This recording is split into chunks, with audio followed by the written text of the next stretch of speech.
Hi everyone. I'm Claire Venus. I am an engagement consultant and mentor, and I absolutely love Substack. So this is my first time doing YouTube live. Hopefully it's working okay. I don't know what the capacity is here. Like this is my first test video, but I thought I would just do a bit of a celebration really. I've hit 1,000 subscribers on Substack. I hit that earlier this month.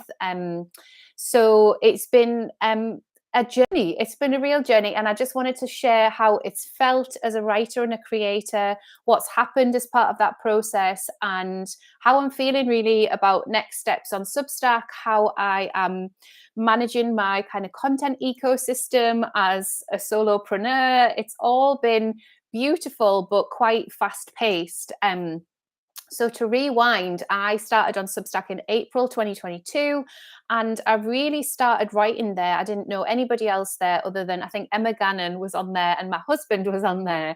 And I soon realized that this was a really well designed and technically really competent space for writing, for writers, for sophisticated writing. And I had a bit of imposter syndrome and then thought, you know what?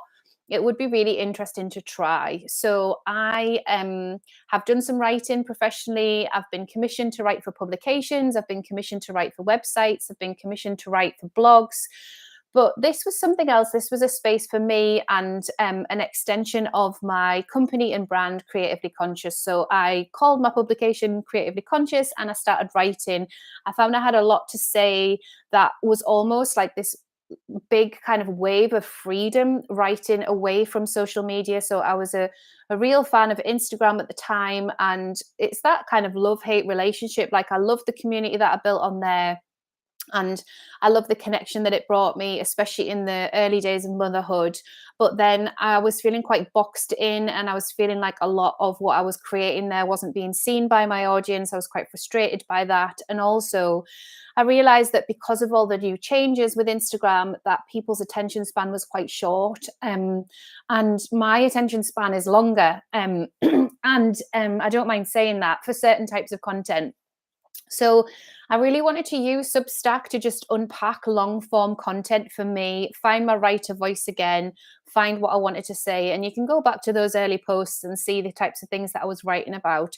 It was a lot around expressing my kind of difficulties in the early throes of motherhood with my second child, at the same time as my husband having post-COVID fatigue and long COVID and all of this kind of mystery surrounding that. So it was this kind of place to find my voice and to express what that was going to look and sound like, and to test that with an audience as well. Like I didn't go on Substack to bring an audience there. I just went on to write, and then the rest has followed. So October time last year, I decided to move my monthly email there. So I had just over 300 subscribers on MailChimp, and I brought them all over. It was really easy. I just downloaded the CVS and uploaded all the subscribers.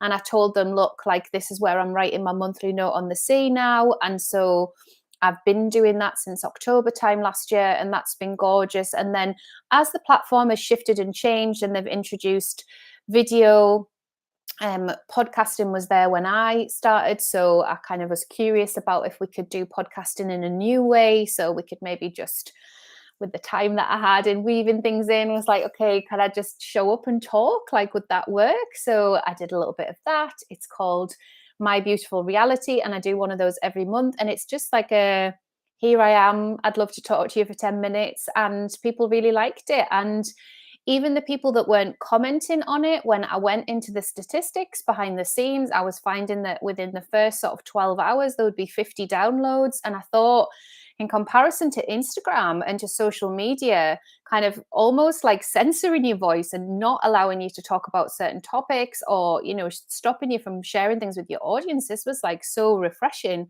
And so I've just carried on. I've got 3 publications there now. So I've got my publication, Creatively Conscious.